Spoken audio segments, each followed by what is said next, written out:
Bapak, Ibu, saudara-saudara anggota jemaat dan simpatisan GKI yang dikasihi oleh Tuhan Yesus Kristus, ada sebuah kata mutiara, life is the name of constant struggle.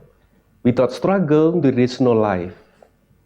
Jika diterjemahkan kira-kira hidup itu adalah perjuangan yang terus-menerus. Tanpa perjuangan, kehidupan yang sesungguhnya tidak pernah ada. Hari ini kita kembali memasuki Paskah 2024, mengingatkan kepada kita bahwa perjalanan kehidupan harus terus diperjuangkan. Kita tidak bisa menutup mata, saudara, dengan peperangan yang masih terjadi antara Ukraina dan Rusia, Israel dengan Hamas. Ada begitu banyak korban sia-sia di semua pihak, dan nampaknya belum ada tanda-tanda perang akan berhenti. Sekalipun tidak banyak yang bisa kita kerjakan, namun kita akan terus mendoakan. Semoga segera ada solusi dari pertikaian ini. Dalam konteks Indonesia, kita bersyukur tahapan pemilu untuk memilih presiden dan wakil presiden, serta para anggota legislatif sudah dilewati. Sekalipun masih ada beberapa tahapan yang harus diselesaikan, kita berharap semua bisa berjalan dengan aman dan damai. Kita memahami ada pihak yang senang karena pilihannya menang. Tetapi ada juga yang kecewa karena pilihannya kalah. Kami mengajak semua orang untuk berbesar hati, melihat semua proses sebagai bagian dari kehidupan demokrasi, di mana kita menjadi bagian di dalamnya. Pada saat ini kita juga diperhadapkan dengan fakta perubahan iklim yang sedang bergolak di bumi yang kita diami. Tahun 2023 tercatat sebagai tahun terpanas di hampir semua belahan bumi. Beberapa ahli mengatakan kenaikan suhu panas akan terus berlanjut dan diprediksi tahun 2024 akan ada rekor suhu panas baru. Perubahan iklim ini berpengaruh pada banyak hal. Siklus musim hujan dan kemarau, mundurnya musim hujan seperti di akhir tahun 2023, yang membuat pertanian terlambat menanam. Dan dampaknya, harga beras dan semua bahan makanan melambung tinggi. Situasi ini kiranya memberi penyadaran kepada kita untuk ikut berperan melakukan hal-hal yang sederhana dalam lingkup masing-masing. Membuat gerakan komunal supaya bisa berupaya ikut mengerem fenomena pemanasan global ini.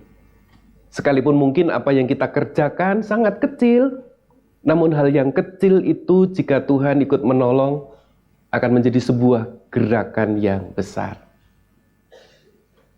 Ketika ekonomi global melambat, tidak sedikit anggota jemaat yang juga mengalami dampak, seperti kehilangan pekerjaan dan berbagai kesulitan-kesulitan yang lain. Kami menghimbau gereja untuk terus melahirkan inovasi-inovasi pelayanan guna menolong anggota-anggota jemaat yang mengalami kesulitan.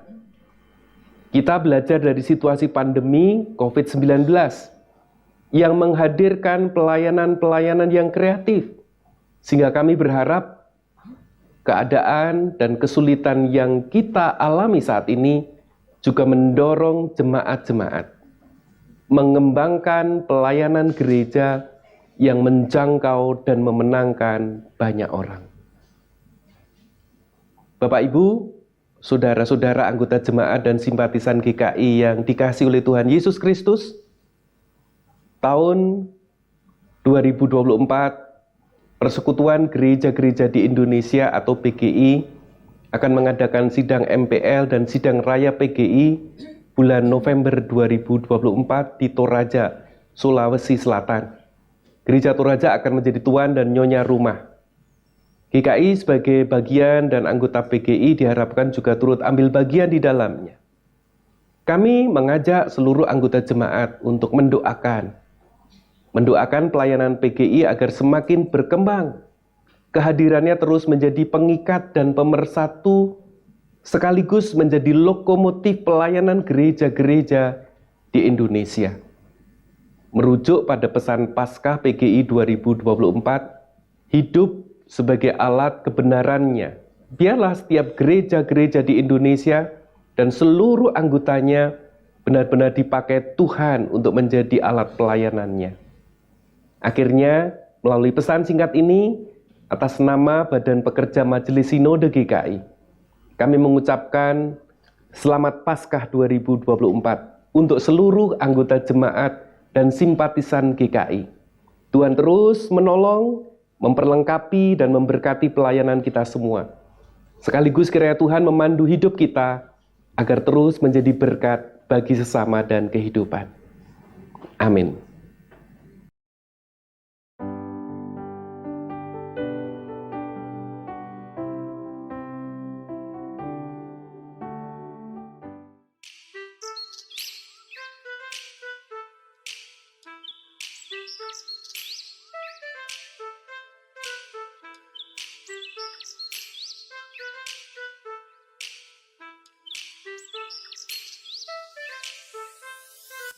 Sebenarnya kita ini siapa sih? Banyak remaja yang merasa kosong meskipun punya banyak teman dan melakukan identitas diri mereka sendiri dikarenakan tekanan sosial. Lalu, bagaimana ya cara mencari identitas dan juga jati diri sendiri di tengah kehidupan remaja? Tahun ini, kaum muda GKI Kayu Putih mengadakan Teen Camp yang akan dilakukan pada tanggal 15 hingga 17 Juni 2024 nih. Selain itu, akan ada juga loh bazar di halaman samping gereja yang menjual berbagai macam makanan ringan yang akan dibuka setiap hari Minggu selama bulan April, yaitu tanggal 7 hingga 28 April 2024.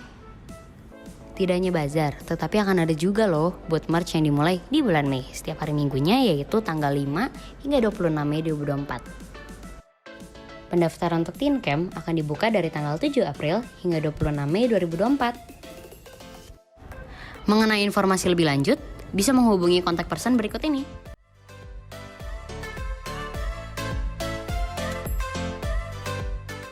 Jadi tunggu apa lagi? Yuk ikutan Teen Camp. See you!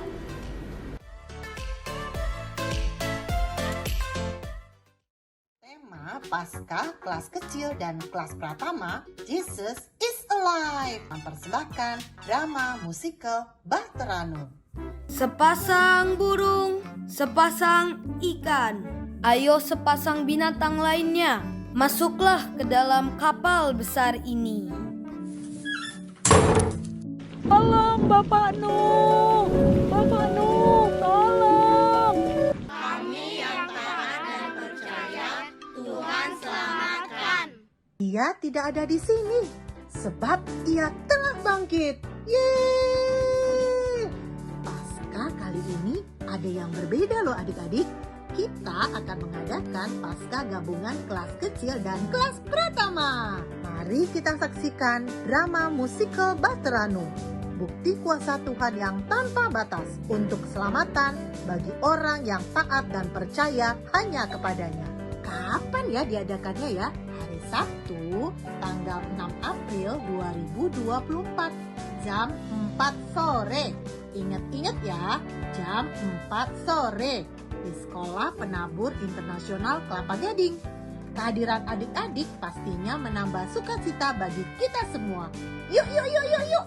Kita hadir pada Paskah kita ini. Tuhan Yesus memberkati.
Selamat Paskah saudara-saudara yang dikasihi oleh Tuhan Yesus Kristus.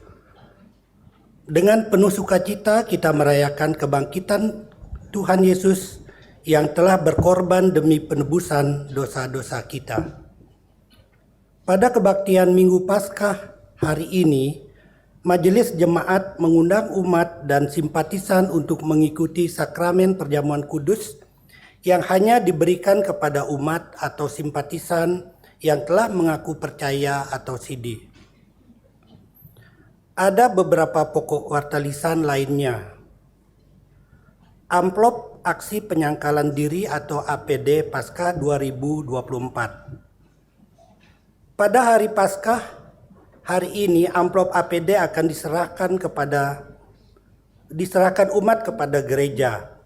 Dipersilakan umat atau simpatisan untuk memasukkan amplop tersebut pada kotak APD yang telah tersedia di pintu masuk atau pintu keluar. Apabila umat belum memilikinya, silakan mengambil amplop tersebut.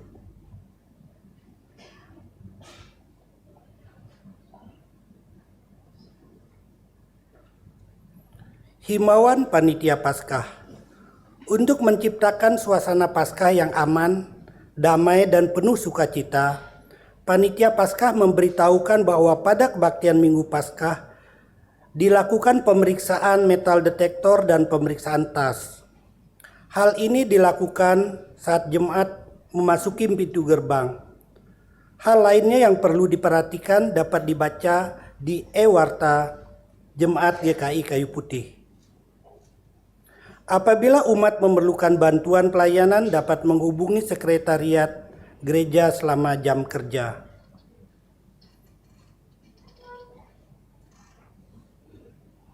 Umat yang dikasihi Allah, marilah dalam keheningan kita mempersiapkan hati untuk memulai kebaktian hari ini.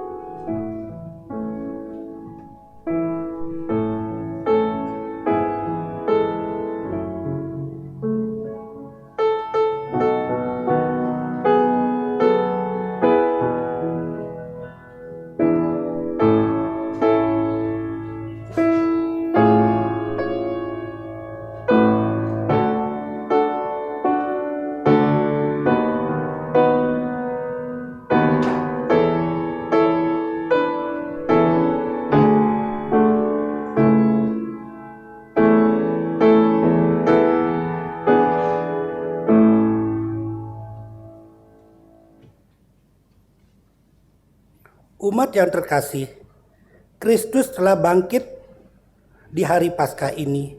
Kita berkumpul bersama untuk merayakan kemenangan dan kebangkitan Yesus. Yesus telah membawa kita semua dari kegelapan menuju pada terang yang besar. Firman Tuhan dalam Yohanes 1 ayat 1, ayat 4 sampai 5 berkata, pada mulanya sudah ada firman. Firman itu bersama dengan Allah dan firman itu adalah Allah. Dalam Dia ada hidup dan hidup itulah adalah terang manusia. Terang itu bercahaya di dalam kegelapan dan kegelapan itu tidak menguasainya. Karena itu mari kita berdiri dengan penuh sukacita kita bersorak atas kebangkitan Yesus.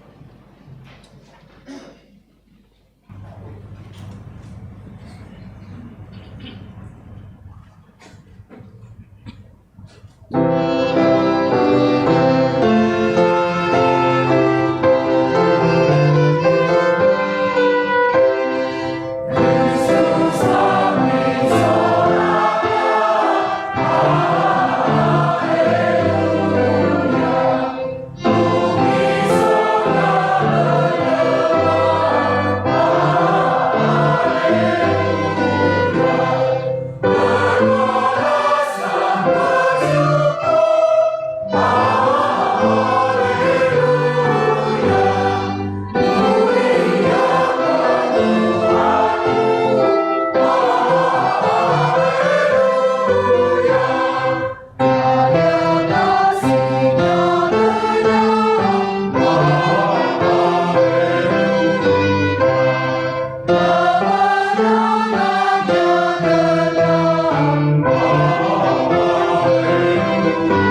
Pertolongan kita adalah dalam nama Tuhan yang menjadikan langit dan bumi.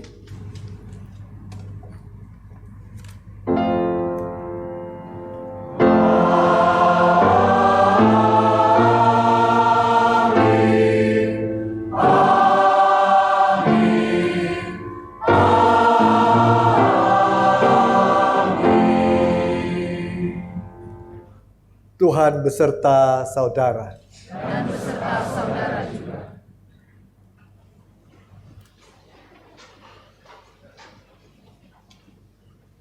Haleluya, Yesus telah bangkit. Ia telah melewati kematian, bangkit dan menuju kehidupan. Batu kubur telah terguling, jalan menuju kehidupan baru telah terbuka. Dalam Markus 16 ayat 6 tertulis, "Jangan terkejut, kamu mencari Yesus orang Nazaret yang disalibkan itu. Ia telah dibangkitkan. Rasa takut tak lagi berkuasa oleh karena ia telah menang. Tuhan sudah buka jalan. Marilah kita berpegang padanya yang memampukan kita untuk terus berkarya."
Dalam sukacita Paskah, kita mengingat bahwa Tuhan telah menebus kita dari penghukuman dosa.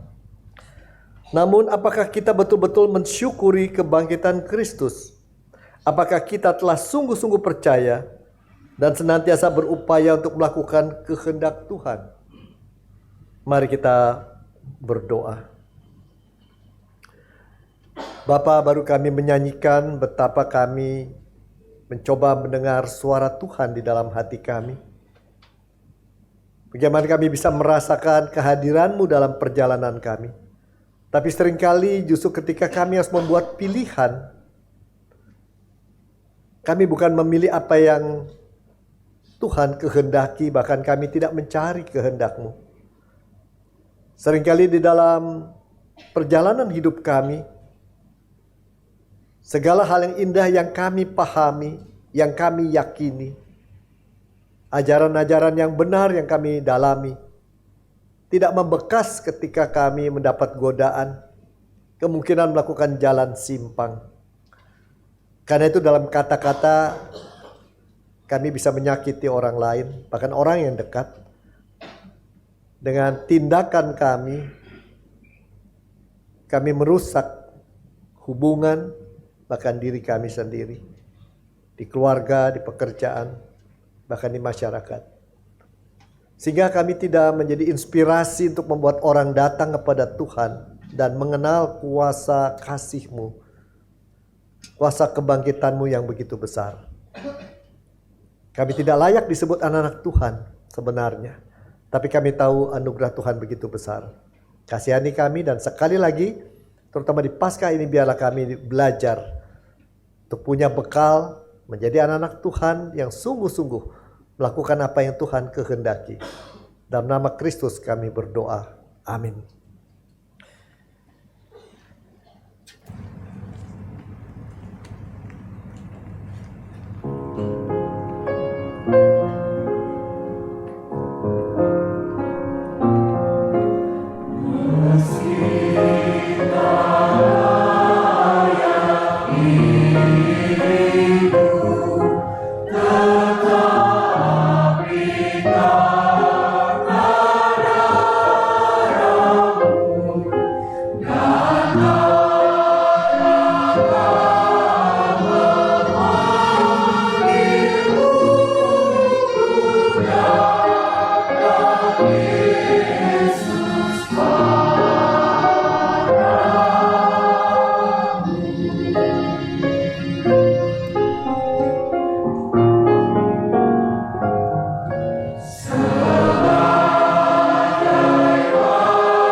Bagi kita yang telah mengakui dosanya dan bertekad untuk hidup dalam pengharapan, terimalah berita anugerah menurut surat 1 Tesalonika 5 ayat 9. Karena Allah tidak menetapkan kita untuk ditimpa murka, tetapi untuk beroleh keselamatan melalui Tuhan kita Yesus Kristus.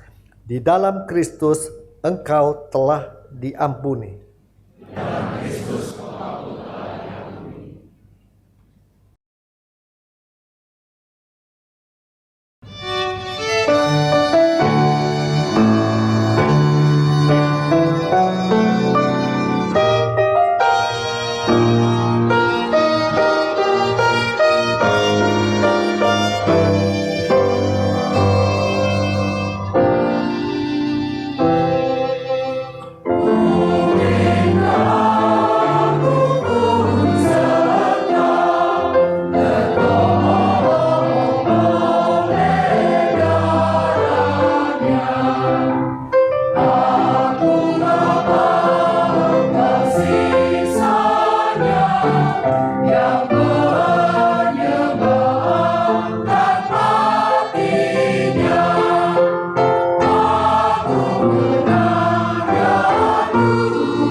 Mari kita berdoa. Pada saat perayaan Paskah ini, kami mengingat kebangkitan Kristus, dan kami mohon kiranya Bapa saat ini hati kami disiapkan, boleh mendengarkan suara-Mu yang membekali kami lebih jauh, supaya kami berkarya melakukan apa yang Tuhan sudah mulai dan berikan pada kami tugas. Tuhan tolonglah supaya hati kami penuh dengan ketenangan saat ini, ada damai sejahtera, dan kami tahu berkat dari firman-Mu akan menguatkan kami, mengubah kami, dan terutama membuat kami menjadi inspirasi bagi orang lain, sehingga nama Tuhan dimuliakan. Kami mohon semua ini dalam nama Kristus Yesus, Juru Selamat kami. Amin. Umat yang dikasihi Tuhan, bacaan pertama terambil dari Yesaya 25 ayat 6 sampai dengan 9. Yesaya 25 ayat 6 sampai dengan 9. Tuhan semesta alam akan menyediakan di gunung ini bagi segala bangsa suatu perjamuan dengan masakan yang berlemak, suatu perjamuan dengan air anggur tua, masakan yang berlemak dan bersumsum, anggur tua yang disaring endapannya. Di atas gunung ini Tuhan akan mengoyak kain perkabungan yang diselubungkan kepada segala suku bangsa dan tudung yang ditudungkan kepada segala bangsa. Ia akan menelan maut untuk seterusnya. Tuhan Allah akan menghapuskan air mata dari semua muka, aib umatnya akan dijauhkannya dari seluruh bumi, sebab Tuhan telah mengatakannya. Pada waktu itu orang akan berkata, sesungguhnya inilah Allah kita. Kita menanti-nantikan Dia dan Ia telah menyelamatkan kita. Inilah Tuhan yang kita nanti-nantikan. Marilah kita bersorak-sorai dan bersukacita atas pertolongannya. Demikianlah sabda Tuhan. Menanggapi bacaan pertama, marilah kita membaca Mazmur 118 ayat yang pertama sampai kedua, dilanjutkan dengan ayat yang ke-14 sampai 24 secara berbalasan. Mazmur 118 ayat yang pertama sampai kedua, dilanjutkan dengan 14 sampai 24 secara berbalasan.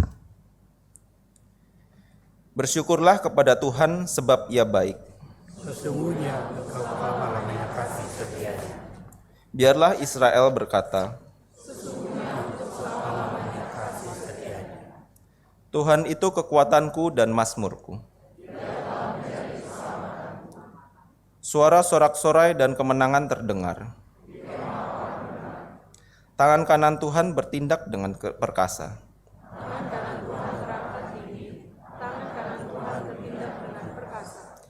Aku tidak akan mati, tetapi tetap hidup. Tuhan telah menghajar aku dengan keras. Bukakanlah aku pintu gerbang kebenaran. Inilah pintu gerbang Tuhan. Aku bersyukur kepadamu sebab Engkau telah menjawab aku. Batu yang dibuang oleh tukang-tukang bangunan. Hal itu terjadi oleh karena Tuhan. Inilah hari yang dijadikan Tuhan.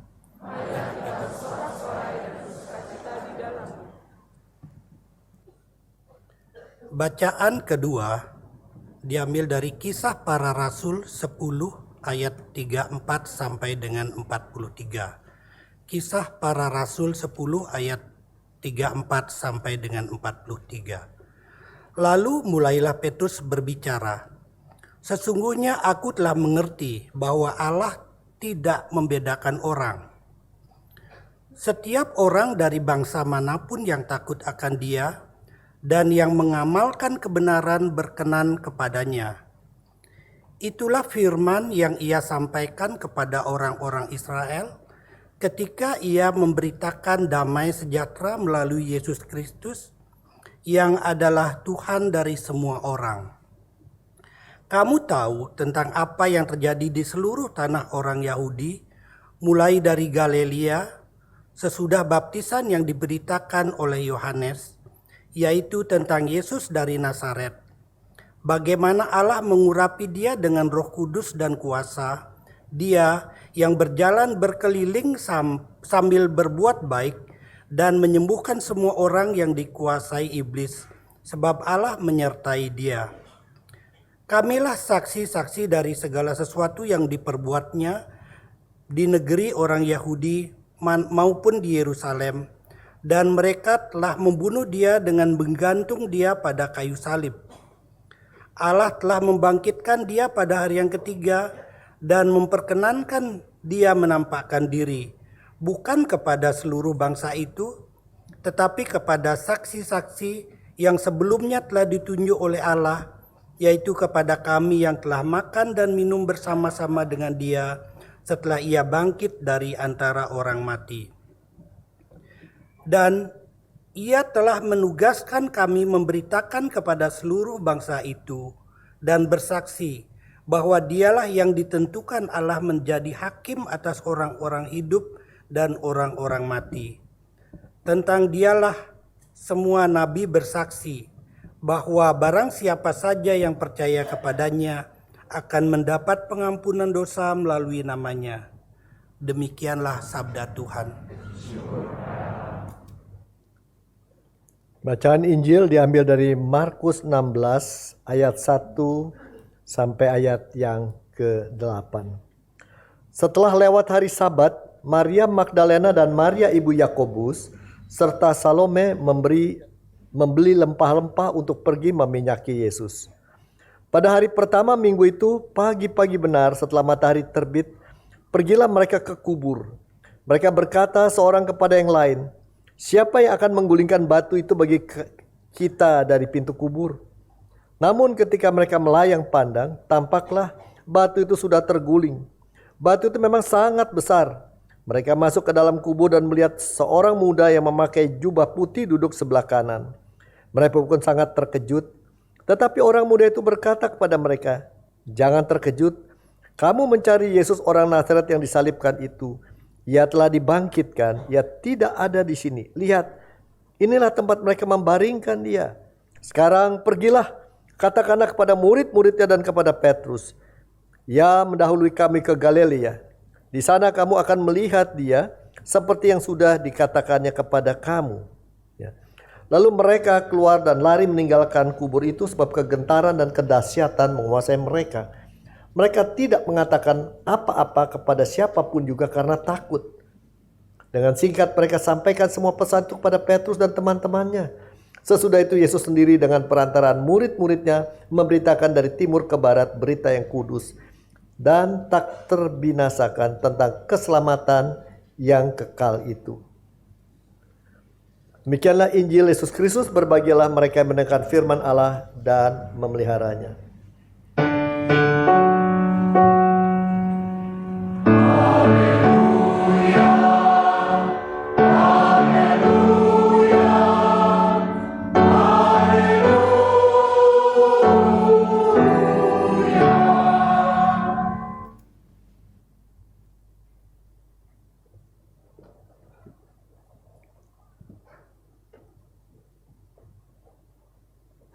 Bapak Ibu Saudara sekalian, selamat Paskah. Ya. Ini adalah puncak dari rentetan berbagai kegiatan kita untuk mengingat perjuangan Tuhan Yesus dari saat lahir di kandang sampai dipaku di kayu salib, mati dibunuh, dan kebangkitannya kita rayakan. Bila Natal kita ingat pohon terang, lalu berbagai pesta makan, serta kado. Apa yang orang ingat tentang Paskah? Kalau yang datang tadi 4:30 cuma ingat bubur ayam barangkali gitu ya. Dan roti. Apakah benar kita mengingat kebangkitan dan kemenangan Kristus? Apakah kita sudah cukup mengalami dan merasa ini cukup kita dalami? Untuk itu mari kita lihat apa yang teks terutama Markus 16 tadi bicarakan. Dan beberapa hal yang menarik perlu kita pertanyakan. Yang pertama ada masalah tentang batu kubur. Pada pagi Paskah pertama itu para wanita ada 3 orang pergi ke kuburan. Apa yang ada di batin mereka? Pertanyaan apa yang mereka bawa di pikiran mereka? Menarik sekali tercatat di sana. Mereka hanya memiliki satu pertanyaan di dalam pikiran dan percakapan mereka, yaitu siapa yang akan menggulingkan batu kubur buat kita. Jelas di Alkitab ditulis itu tadi. Dan pertanyaan itu wajar karena batu kubur itu jauh lebih besar daripada yang ada di sini gitu ya. Tapi kalau dibikin yang bener, gede, mungkin bagian dekor nggak kelar-kelar 10 hari gitu ya. Diperlukan paling kurang kadang-kadang 5-10 orang untuk menggeser batu itu. Pria umumnya. Menarik sekali. Para wanita ini berangkat dengan penuh kesungguhan. Sepenuh hati. Namun toh sebenarnya mereka sadar. Makin mendekat ke sana makin sadar. Kemungkinan mereka untuk bisa melihat dan memegang jenazah Tuhan Yesus hampir tidak mungkin. Siapa yang menggulingkan? Dan mereka tidak ada orang lain kecuali mereka bertiga. Namun dorongan mereka untuk meminyaki tubuh Tuhan Yesus, guru yang mereka cintai, sangat besar. Inilah karya mereka sebagai ungkapan cinta kasih terakhir mereka terhadapnya. Dia yang telah menunjukkan dan mengajarkan cinta kasih buat mereka. Tapi sekali lagi, cinta boleh cinta, kesungguhan boleh kesungguhan. Tapi toh batu kubur itu nyata, mau diapakan itu? Itulah sebabnya batu kubur itu menjadi fokus yang penting dalam percakapan dan pikiran mereka. Mereka tidak memikirkan apakah penjaga akan merintangi mereka datang ke sana. Mereka tidak memikirkan kalau mereka ditangkap sebagai pengikut Kristus. Mereka juga tidak bertanya-tanya dan protes mengapa Petrus dan murid-murid yang hebat itu, murid-murid Tuhan Yesus, tidak bergabung bersama mereka. Mereka juga tidak memikirkan apa yang akan terjadi dengan perasaan mereka ketika melihat jenazah. Kalau kita melihat satu orang hidup, lalu dalam 1-2 jam kemudian sudah menjadi jenazah, pastilah biar gimana perasaan kita goncang gitu ya. Biar gimana juga. Mereka tidak bicarakan itu. Mereka tidak bicarakan dan pikirkan ketika melihat jenazah Tuhan Yesus yang konon di belakang bekas cambukan aja. Cambuk itu kan cambuk dikasih kayak beling gitu ya, dikasih gitu. Itu katanya ada 130 sekian di belakang tuh sobekan. Belum lagi duri yang nancap, paku yang besarnya 20 cm. Mereka tidak bicarakan apa yang akan mereka rasakan. Yang mereka pikirkan siapa yang mesti menggulingkan batu ini. Maksud baik tapi ada rintangan besar. Itu pertama yang mungkin kita tidak pernah pikirkan ketika merayakan hari Paskah. Tapi ada hal kedua yang paling menarik dalam cerita ini. Sadarkah kalau Anda baca dengan hati-hati Markus 16 itu, tidak ada di pagi buta itu sepotong kata cerita yang cukup tentang Petrus dan para murid-murid lelaki atau pria yang lain. Apa yang terjadi di sana? Mereka tidak muncul di dalam bacaan Injil kita tadi. Hanya sebagai penerima berita katanya ya. Kemana mereka? Apakah cerita ini memberi isyarat? Kalau dulu dosa pertama gara-gara wanita katanya begitu. Sekarang yang menyambut kebangkitan juga wanita gitu ya. Dengan kesimpulan kalau Anda menyimpulkan itu boleh-boleh aja. Tapi kesimpulan memang wanita lebih superior dari pria. Ya, Anda boleh menganggap bapak-bapak kepala keluarga wanita lehernya gitu katanya gitu. Kepala nggak bisa goyang kalau nggak ada leher. Mungkin begitu. Tapi yang pasti adalah Petrus dan kawan-kawannya itu murid-murid pertama Yesus tidak muncul ketika matahari terbit untuk mencari Tuhan Yesus. Mereka semua mengunci diri di ruang tertutup karena takut nyawa mereka hilang. Tidak heran para wanita baru khawatir siapa yang gulingkan batu. Karena pria-pria itu tidak berhasil mereka mungkin ajak untuk pergi. Mereka lebih suka mengubur diri sendiri, bersembunyi dan berkumpul hanya bersama sesama murid Kristus. Tidak di luar sana. Mereka tidak benar-benar ingin berkarya atau menarik perhatian orang, apalagi pada diri mereka sebagai pengikut Kristus. Yang menurut mereka kuasa dan karyanya dan popularitasnya sudah habis, sudah selesai, ya, sudah kalah. Ya, sudah kalah. Dan itu termasuk pimpinan dari para murid itu yang namanya si Petrus. Padahal Petrus itu diberikan nama kan batu karang. Di atas mula gereja akan didirikan. Tapi Petrus ini bukan batu karang di dalam dunia seperti itu, di mana goncangan terjadi bagi murid-murid. Yang adalah Petrus ini adalah bikin batu sendiri dan ngumpet di balik batu itu. Mungkin di tengah ruangan tertutupnya. Semua murid-murid dan pemimpin para murid itu merunduk dalam ketakutan. Mungkin Anda mengatakan dalam kasus Petrus, batu yang perlu digulingkan oleh Petrus adalah dirinya sendiri, pikirannya, dan lain-lain. Ini agak menggoncangkan buat kita kalau kita mikir demikian. Karena kan dia orang hebat, pelayanannya tidak main-main. Serius, waktunya, perhatiannya, ngomongnya, inisiatifnya. Tetapi ketika, kalau bahasa Inggrisnya, when things get tough, kelihatan aslinya orang kayak apa. Ya. Mengetahui iman orang sebenarnya adalah ketika situasi paling susah atau situasi paling menyenangkan. Dan ini Petrus seperti itu. Itu dua hal yang kita bisa lihat dari bacaan kita yang mungkin jarang kita bahas. Tapi marilah kita lihat ada hal ketiga, cerita tidak berhenti di sana. Yaitu siapa yang menggulingkan batu itu? Siapa yang memungkinkan kita berkarya melanjutkan apa yang Kristus sudah lakukan?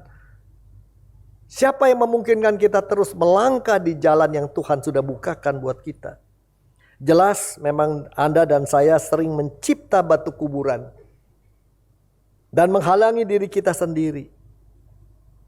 Batu yang menutupi kubur itu adalah pikiran kita, ketakutan kita, kekhawatiran kita, keinginan kita mengontrol segala sesuatu. Dan ketika segala sesuatu tidak bisa dikontrol, rasanya udah gak mau bikin apa-apa. Tapi toh di dalam hidup, apapun yang pernah kita bangun untuk diri kita dan tidak baik, ada yang berhasil menggulingkannya. Bukan kekuatan kita. Seperti dalam cerita ini, yang menggulingkan itu adalah Tuhan sendiri. Dan setelah firman Tuhan yang tadi paling akhir, setelah Tuhan Yesus bangkit, pada akhirnya Tuhan sendiri dikatakan di sini. Yesus sendiri dengan perantaraan murid-muridnya memberitakan dari timur ke barat berita yang kudus dan tak terbinasakan tentang keselamatan kekal. Kita dipakai sebagai orang yang menyampaikannya. Follower, tapi sekaligus juga mungkin jadi konten kreator kita ini ya, di dalam hidup Injil kita.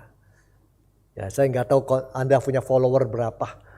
Ya, kalau yang usianya di atas 70 bisa dapat 100 untung gitu ya. Kalau yang usia 13, nah itu hebat gitu ya, dan lain-lain. Jelaslah Tuhan yang membuat batu digulingkan buat mereka. Jelaslah Tuhan yang membebaskan mereka dari tempat mereka merasa aman. Ialah yang membantu mereka memberitakan kabar baik ke dunia, terus berkarya dan terus diubahkan. Dan itu memang demikian. Seperti sepanjang masa-masa ini kan kita menggunakan simbol. Mula-mula di sana ada ulat bulu yang kerjanya hanya makan daun. Lalu minggu lalu ada kepompong. Dan semua akhirnya dalam perjalanan menjadi kupu-kupu. Inilah mujizat dari Paskah. Lepas Anda seperti apa, saya seperti apa, dimungkinkan kita menjadi kupu-kupu yang membawa hal yang indah sana. Jadi Tuhan yang bangkit memasuki kehidupan kita, bahkan kuburan kita, dan menggulingkan batu-batu yang menghalangi kita untuk menjadi orang-orang yang Tuhan inginkan. Batu itu digulingkan oleh Dia untuk kita bisa berkarya. Melalui senyum, melalui kata-kata yang mendengarkan orang, melalui tindakan nyata, keputusan kita, bahkan melalui gaya hidup kita. kita bisa menjadi inspirasi membawa Injil ke sekitar kita. Sekali lagi, ya tidak biarkan kita sendiri untuk melanjutkan apa yang ia sudah mulai. Itulah tugas kita, memberitakan pesannya kepada dunia. Menunjukkan kasih dan kuasanya sungguh-sungguh ada. Tinggal persoalannya bagaimana. Lalu ada hal keempat yang menarik lagi ya. Bagaimana berkarya melanjutkan itu. Sangat menarik dalam cerita tadi. Ketika para wanita tiba di kubur, ketemu batu sudah terguling. Jadi apa yang mereka pikirkan, jadi beban pikiran itu tentunya selesai. Dan di tengah itu mereka menemukan di situ bukan Tuhan Yesus tapi seorang lain. Dan dia katakan Kristus sudah bangkit. Dan dia ditugaskan, mereka ditugaskan beritakan ini. Beritakan ini kepada murid-murid dan lainnya.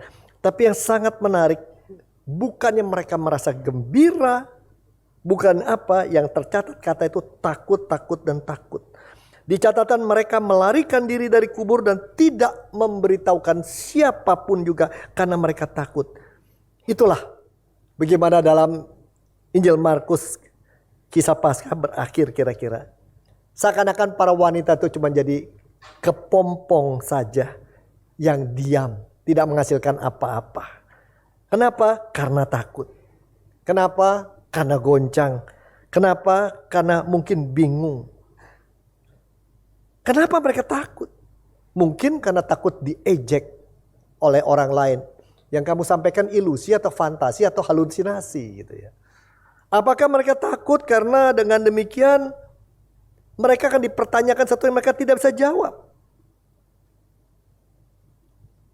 Atau mungkin karena apa yang baru mereka saksikan itu, batu yang digulingkan, Mesias yang hilang, dan pesan misterius dari pemuda yang tidak diketahui itu yang berjubah putih, membuat mereka sendiri pun mempertanyakan benar nggak sih ini gitu ya. Kita tidak tahu. Itulah batu kejiwaan yang menutup kita kadang-kadang. Kita percaya Kristus. Kita percaya kuasa kebangkitannya. Kita percaya kasihnya. Tapi ketika mau mempraktekkan di dalam hidup dan berkarya berdasarkan itu, keraguan dan pertimbangan-pertimbangan begitu banyak. Lebih baik janganlah. Ya. Kalau ada kesempatan berbuat baik, pertimbangan kita banyak banget deh. Ini benar tepat apa enggak orangnya, kegedean enggak ngasihnya, bukan tipuan atau gimana. Tapi kalau ada kesempatan berbuat enggak baik, enggak jelas, selama menguntungkan sikat gitu ya. Kenapa orang lain lakukan itu kok gitu. Ini menarik, batunya begitu. Wanita-wanita takut karena alasannya ada ketakutan di mereka. Dan ini memang satu batu yang harus digulingkan bagi kita juga. Tapi akhirnya para wanita itu dengan membuat ceritanya singkat padat menyampaikan pada Petrus. Tapi menarik ya.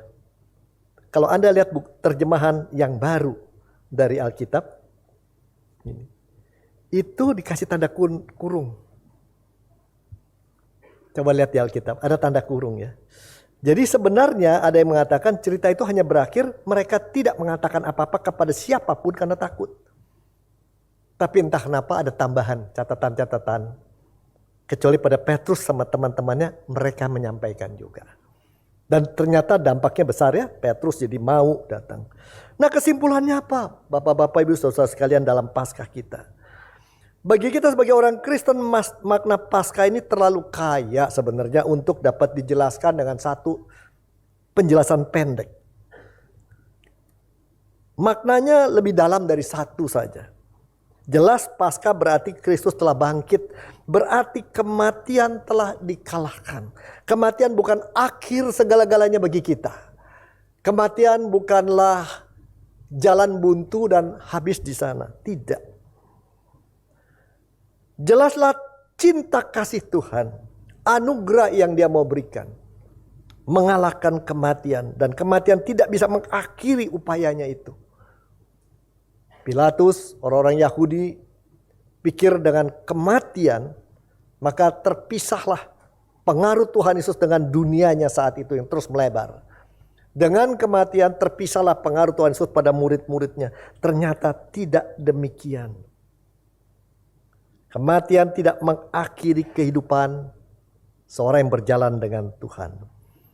Paskah terutama menunjukkan bahwa kasih dan pengosongan diri yang diajarkan Kristus untuk kita laksanakan dan muridnya laksanakan telah ia teladani sepenuhnya.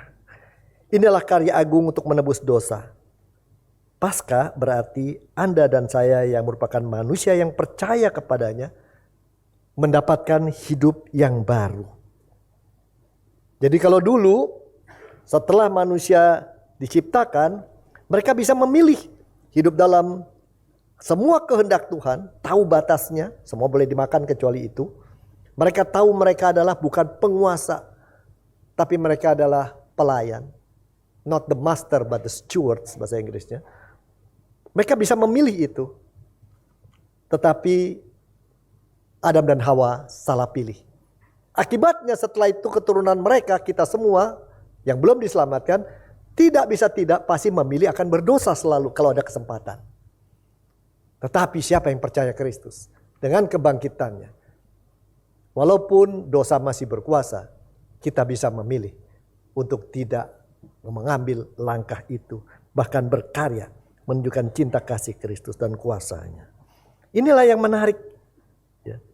Dan dari paparan mengenai batu yang digulingkan di kuburan Yesus menunjukkan arti yang dalam. Karena 4 Injil bicara semua sama tentang hal itu. Ini signifikan. Artinya apa? Anda dan saya yang telah ditebus, diselamatkan, didamaikan dengan Dianya, lalu mengasihinya dan mendahulukan tindakan melayaninya, tidak pernah kita bebas dari rintangan dan batu-batu ketika kita mau melakukan sesuatu buat Dia. Namun rintangan-rintangan itu di dalam kehidupan kita, Ia yang akan menghapuskannya. Semua rintangan yang mencoba menjauhkan kita dari Allah dan mencoba menghentikan kita berkarya dan berubah menjadi kupu-kupu yang indah. Di jalan yang Ia bukakan, rintangan itu akan Dia yang bereskan. Nah, jadi bagaimana?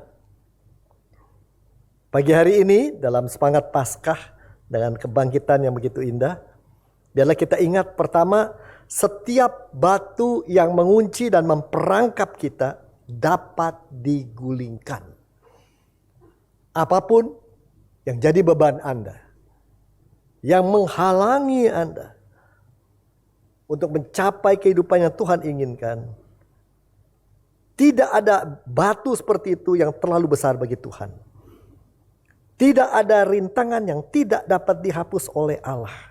Termasuk rasa bersalah, kebencian pada diri sendiri, kemarahan pada orang lain, ketakutan, kekhawatiran, merasa gagal dan sebagainya. Semua bisa dibersihkan. Inilah Paskah bagi kita.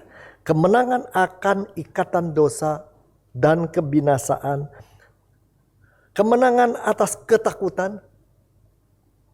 Kemenangan atas keraguan untuk hidup penuh untuk berkarya berdasarkan kasih. Dan kebebasan dari kesulitan mengosongkan diri serta mendahulukan orang lain seperti Kristus. Jadi hari ini biarlah kita sadari kita sedang diundang Tuhan untuk memikirkan batu-batu besar dalam hidup kita. Rintangan yang menghalangi Anda dan saya untuk menjalani hidup yang penuh dengan ketakjuban pada Kristus di sini dan sekarang. Sebab bisa saja kita bilang kita percaya Tuhan, ngerti doktrin, melakukan pelayanan, begini begitu. Tapi sebenarnya satu hal hilang. Dalam cerita tadi semua, satu kata yang tidak dimunculkan dari tadi adalah takjub. Bahwa apa yang tidak mungkin bisa jadi mungkin. Kematian aja bisa dikalahkan, apalagi yang lain. Itulah sebenarnya inti kehidupan kita. Bekal kita menghadapi perjalanan. Selama berjalan bersama Tuhan, apa yang tidak mungkin bisa Dia jadikan mungkin. Kalau itu memang akan memuliakan dirinya. Dan membuat kita lebih sungguh-sungguh dekat pada Dia. Tolong saya lagi pikirkan tantangan-tantangan yang mencoba mengurung Anda dan saya dalam kubur, ketakutan, dan mungkin rasa tidak berdaya. Nanti kita bicarakan dengan Tuhan hal itu. Hal yang kedua, Banyak alasan untuk tidak berkarya dan diam. Pertempuran dalam hidup iman dan kejiwaan dapat membuat kita lumpuh. Lumpuh karena ketakutan, ketidakpastian, dan itu menjebak kita. Dan menghentikan kita dari mengalami hidup baru. Memang kita lahir baru, tapi terus jadi bocil, nggak tumbuh-tumbuh. Jadi orang beriman, anak kecil terus secara rohani katanya. Sampai tua. Kita cuma jadi kepompong yang tidak berkata-kata. Padahal Paskah adalah saat kita menjadi kupu-kupu bersama Kristus. Bisa melihat terbang tempat lain. Di mana kita hinggap menghasilkan sesuatu yang indah. Warna kita pun indah. Karena itu saat ini pertanyaan penting adalah, bersediakah mulai Paskah ini kita lebih mempercayakan diri untuk diubah. Untuk lebih melangkah bahkan terbang di jalan yang telah Ia buka bagi kita. Hidup adalah rentetan ketakjuban selama kita berjalan bersama Kristus, bukan? Dan itu bukan hanya untuk kita. Itu warisan buat anak-anak kita dan semua yang kita kasihi. Dan itu yang ditawarkan buat Anda. Tinggal persoalannya seperti Maria, pulang buru-buru, pokoknya sudah mencapai apa yang dia mau, atau mendengarkan dan melakukan apa yang Tuhan mau. Pilihan pada Anda. Tuhan berkati. Selamat Paskah sekali lagi.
Jemaat, marilah kita bersama dengan umat Allah di masa lalu, masa kini, dan masa depan mengingat janji baptisan kita dengan mengikrarkan pengakuan iman rasuli.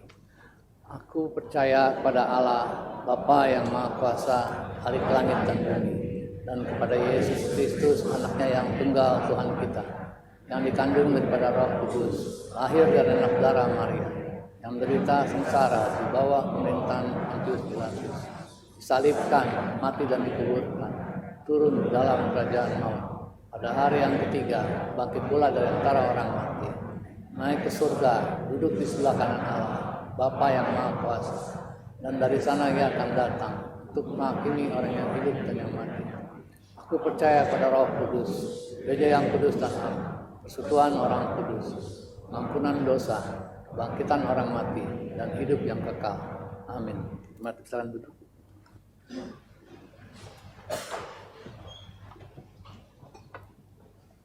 Mari kita berdoa. Tuhan, terima kasih di dalam kehidupan kami, bahkan ketika kami mau melakukan apa yang Tuhan inginkan dari kami, ketika kami mau berkarya di jalan yang Tuhan sudah bukakan, selalu banyak gangguan, banyak pilihan yang membuat kami bisa menyimpang dari kehendak-Mu. Tetapi kami tahu Tuhan, semua penghalang-penghalang, rintangan, termasuk yang ada di dalam diri kami, dosa-dosa masa lalu sekalipun, Tuhan bisa angkat dan bersihkan, sehingga kami bisa maju berjalan.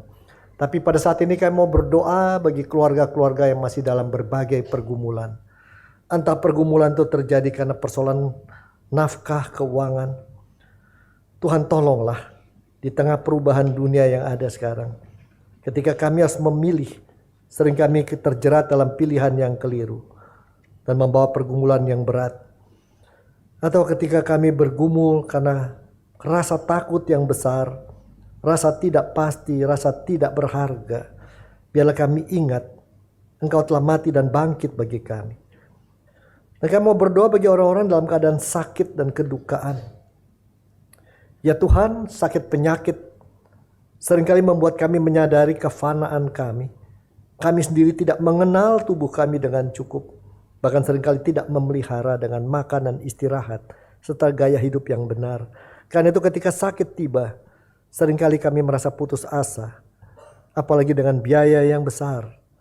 Tuhan tolonglah bagi keluarga-keluarga yang dalam kondisi sakit. Dan mereka yang kehilangan karena kedukaan. Dalam hari-hari ini biarlah Tuhan, biarlah di balik tangis dan ratapan, kami sadari ada Engkau yang memeluk kami. Dan yang berpisah dari kami telah ada di tangan-Mu dan pada waktunya akan jumpa kembali. Kami mau berdoa juga bagi saudara-saudara kami dalam keluarga yang penuh dengan masalah, di mana hubungan antara orang tua dan anak tidak serasi. Anak merasa tidak dipahami orang tua, dan orang tua begitu khawatir tentang anak-anak mereka. Atau keluarga di mana ada hubungan antara istri dan suami yang sudah tawar, bahkan terjadi perpecahan. Secara khusus kami berdoa bagi orang tua single parents yang harus mencari biaya dan mendidik anak sendirian dan menghadapi berbagai tantangan dari keluarga atau dari mulut orang lain. Kasihani mereka. Mereka tahu mereka disayangi oleh Tuhan juga. Kami juga mau berdoa bagi bermacam-macam keluarga kami dengan kesulitannya. Terutama kami mau berdoa untuk keluarga besar GKI Kayu Putih dalam segenap pelayanannya pada jemaat dan masyarakat. Biarlah tempat ini menjadi tempat kami belajar dan tumbuh. Seperti kami menjadi kupu-kupu yang berkarya, membawa kasih Tuhan. Bukan hanya ke dalam lingkungan kami, tapi terutama di dunia yang Tuhan inginkan. Terima kasih Bapa untuk segalanya. Biarlah Paskah ini membuat kami lebih kuat, lebih berani, lebih mengharapkan mujizat dan situasi terpesona karena turut campur tangan Tuhan dalam hidup kami. Kami mohon ini karena Kristus Yesus, Juru Selamat kami yang telah bangkit. Amin.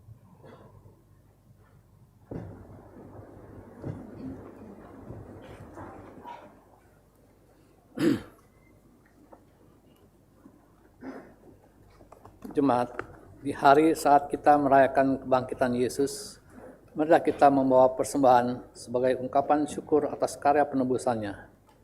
Mazmur 86 ayat 12 dan 13 menyatakan, Aku hendak bersyukur kepadamu, ya Tuhan Allahku, dengan segenap hatiku, dan memuliakan namamu untuk selama-lamanya.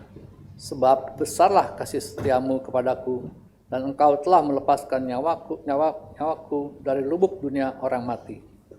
Kiranya persembahan ini menjadi sarana gereja untuk meneruskan karya misi Allah yang hidup di tengah pergumulan bangsa dan dunia ini.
Jemaat undang untuk berdiri.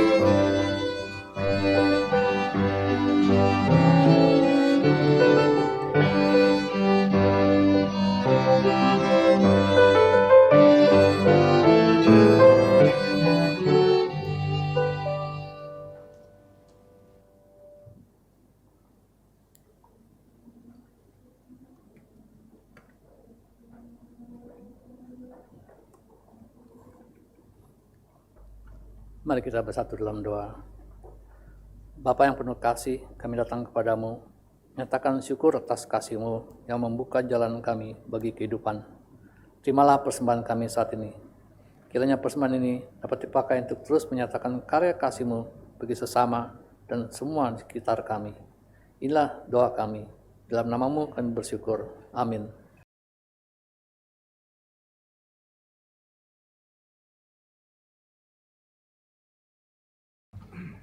Yesus yang bangkit dan hidup telah membuka jalan baru. Karena itu teruslah berkarya menata kehidupan baik di tengah keluarga, masyarakat, bangsa, dan dunia.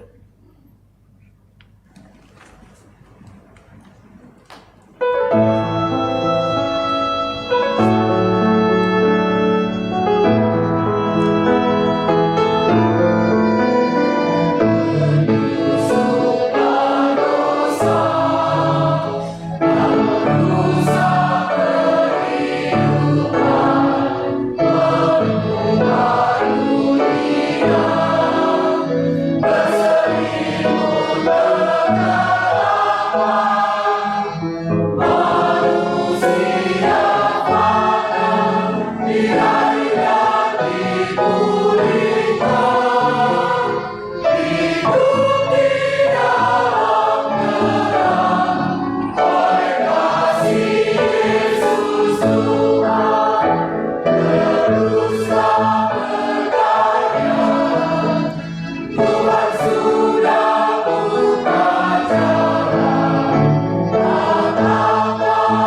Arahkanlah hatimu kepada Tuhan.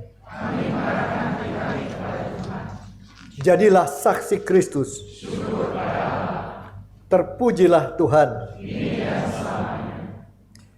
Kiranya keagungan kebangkitan Kristus membuat hidupmu semakin bermakna dan memampukanmu meneruskan karya baik yang telah Allah persiapkan di tengah keluarga, bangsa dan dunia, hari ini, esok, dan seterusnya.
Kebaktian kita telah selesai. Majelis Jemaat GKI Kayu Putih mengucapkan selamat Paskah.